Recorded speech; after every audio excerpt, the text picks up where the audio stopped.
Do you find that it is the memories of that time when you really struggle with sleep that is keeping you in a hypervigilant way right now, thus keeping you from sleeping well now? If this is the case, you may be experiencing what we call post-traumatic insomnia. And this episode is for you because in this episode, we're going to unravel what this is all about. We're going to learn from it and we're going to see how to meet post traumatic insomnia so that you find peace of mind and peaceful sleep. So sorry to interrupt, but I have something to tell you about that I think truly, truly matters. And it is the Festival of Understanding that I so hope that you are going to be a part of. This is going to be a free 5-day event starting on March 17th, where every morning I'm going to give a 15-minute presentation that is going to be followed by 15 minutes of Q&A. And we're going to be talking about things like our new definition of insomnia, tokenization, which is a real centerpiece of the new NATA philosophy. We're going to talk about befriending beyond wakefulness and much more. If this sounds like something you want to be part of, then just find the link in the description. Did I mention it is free? And I think it's going to be especially valuable if you've been tuning in for a while and you haven't yet seen that shift, that click, that change that you're looking for. So again, just find the link in the description, register for this event, and I can't wait to see you in the first ever Festival of Understanding. Hi there, and welcome back to the channel. Hope you're doing really, really well today. If you're new, welcome to you as well, of course. Hope you'll find lots of things that are really helpful to you here. In this episode, we are going to talk about post-traumatic insomnia. And the reason being that I was in a group coaching call, I think it was about almost 2 weeks ago. And there was a discussion there that really opened up my eyes to some things on this topic that I want to share with you. But let's start at the very beginning, which is, talking about why I wanted to, do this episode today. Over the years, I found that whenever I say something like insomnia can be a traumatic experience, more heads nod than perhaps anything else I say. People go like, yeah, yeah. People really recognize themselves in this statement that it can be like a traumatic experience. Now,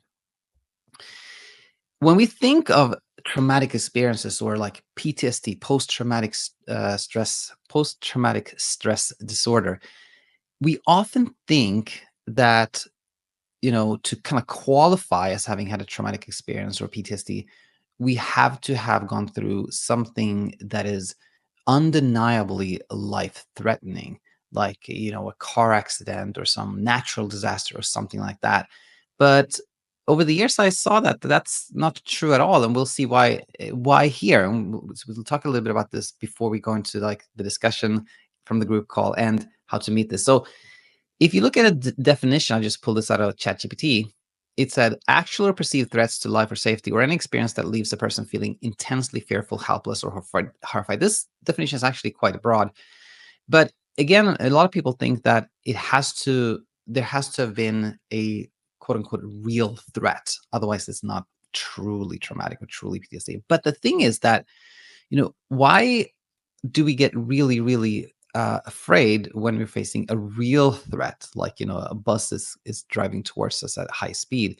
Well, it's of course because we perceive that as a threat. Like if we didn't understand that this is threatening or interpret this as threatening, we wouldn't be frazzled at all, right? So there is no difference, is my point here, between a perceived threat or a quote unquote real threat, because both are scary to us because we perceive them as scary. So again, there's no difference between a perceived threat or a quote unquote real threat. To the brain, there is no difference. And knowing this, we can see that there are countless experiences, countless things we can go through that can become traumatic to us because we thought of that experience as like, that was really dangerous. I barely got away that time. That was really scary. I don't want that to happen again. And for one person, it may be like they're really struggling with an episode where they were dizzy. They were really dizzy at a point, and they were really scared, and they don't want to relive that. That is a kind of a post-traumatic state for them. For another person, they maybe go like, dizziness, like, you were dizzy, so what? but to another person, like they perceive it differently, and it's really scary for them. Or we can talk about social anxiety. For one person, they were in a social context, something happened, they were really scared, they don't want to be in a group setting anymore. To another person, maybe like, why not? Like, what's the big deal here? But again, like it's about how we perceive a situation and how we think of the memories of that situation. So kind of my first point here is just that uh, what is traumatic is totally dependent on how we interpreted something. Anything can be that. Like I don't think you can make a difference between like big T, like a real trauma, or little T, which is kind of like not a real life threatening. There's no difference to me. I don't think there's any difference. The brain perceives things, can perceive things just the same.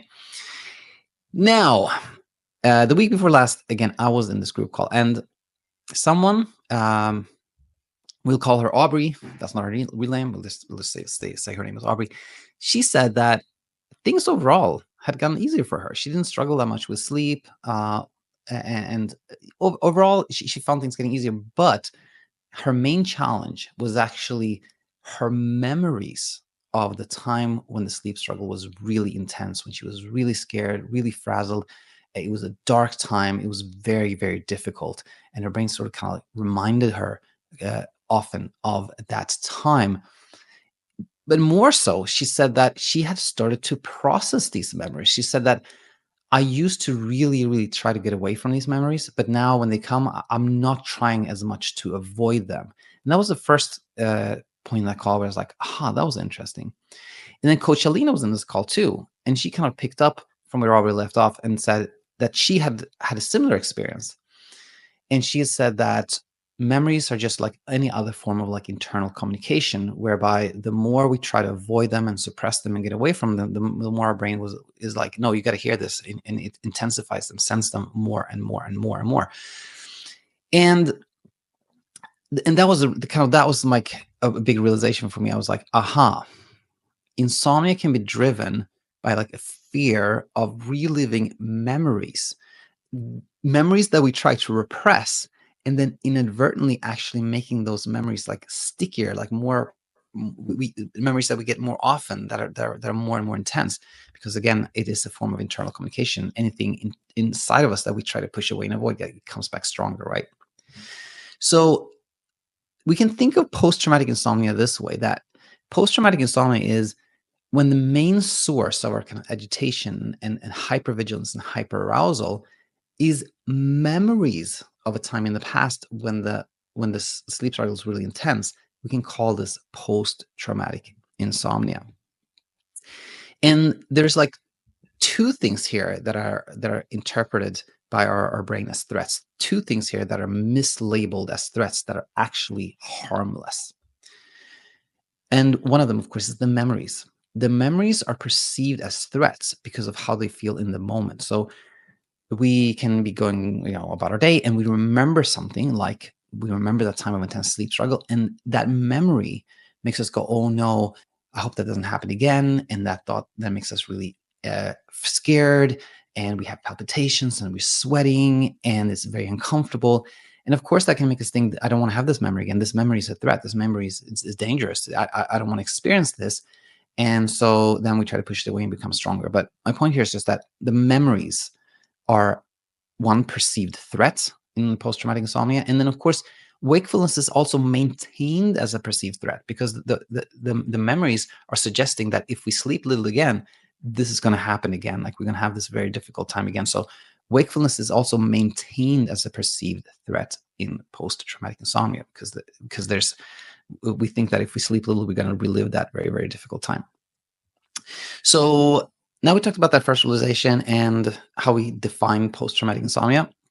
And then we can go to realization two that I had during this call, which was that when Aubrey used the word processing, she used it to describe how she no longer was attempting to escape the memories, to get away from the memories, or block the memories or anything like that. In a way, she was experienced how she was now allowing herself to feel whatever emotions came up when those memories popped up, to expose herself to however she felt as these memories comes up, rather than trying to escape them, which is different from how we often hear the word processing in the context of trauma and PTSD, where we're somehow invited to really like go there, like relive it, like process it, imagine yourself going through it again under these circumstances, something like that, like going back and digging up things and things of that nature, which, Aubrey will use the word processing in a very different way, which is simply like exposure. Like when the memories come up, I don't try to avoid them, nothing else. And I was like, aha, which leads to realization number 3, which is very much tied to realization number 2, which is that what Aubrey described was essentially befriending, befriending the memories, which is simply, not meeting these memories, not as, them being like a threat or an enemy or an antagonist, but just allowing them to be. Not in any way saying that we like to have these memories or we enjoy them. No, but not trying to push them away. That is befriending. That was the third realization for me.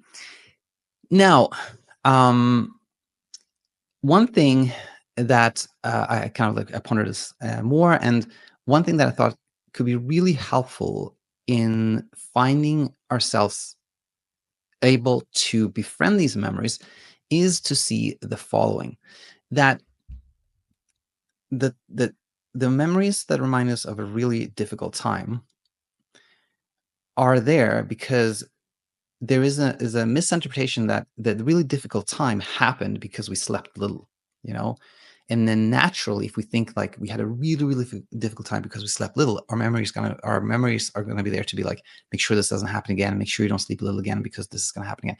In reality, that time when things were so difficult was so difficult because how we interpreted little sleep back then as well. It was like we slept little and we thought something is really wrong. I might die. I'm losing my mind. I'm never going to get better. That interpretation of little sleep was what made that time so very, very difficult, not the fact that we slept little.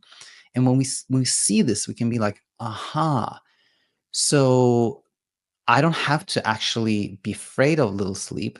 It was all the interpretation back there that made that time very difficult.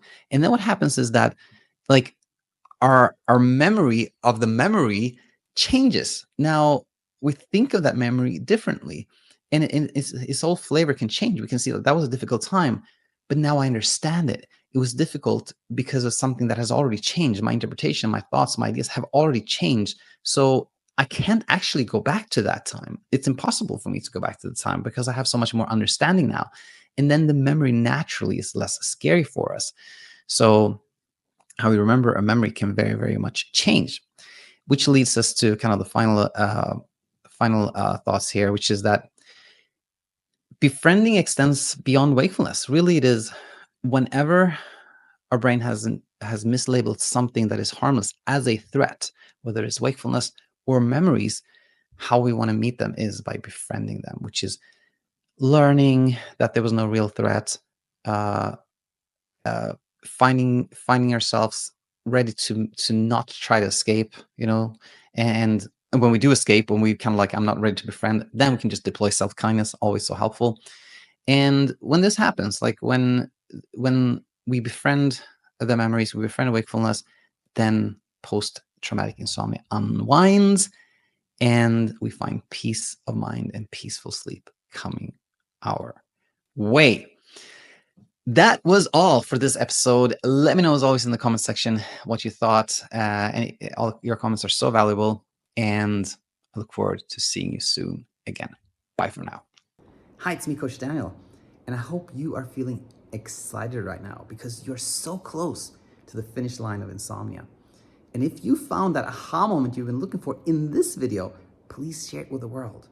Because insomnia can be such a lonely and isolating place before you find our community. Speaking of which, if you would like some more personalized support on your journey, then head over to thesleepcoachschool.com. We have free and paid courses available with certified sleep coaches who have seen the worst of insomnia, left the struggle, and now are ready to help you. If you decide to join, we look forward to seeing you on the other side.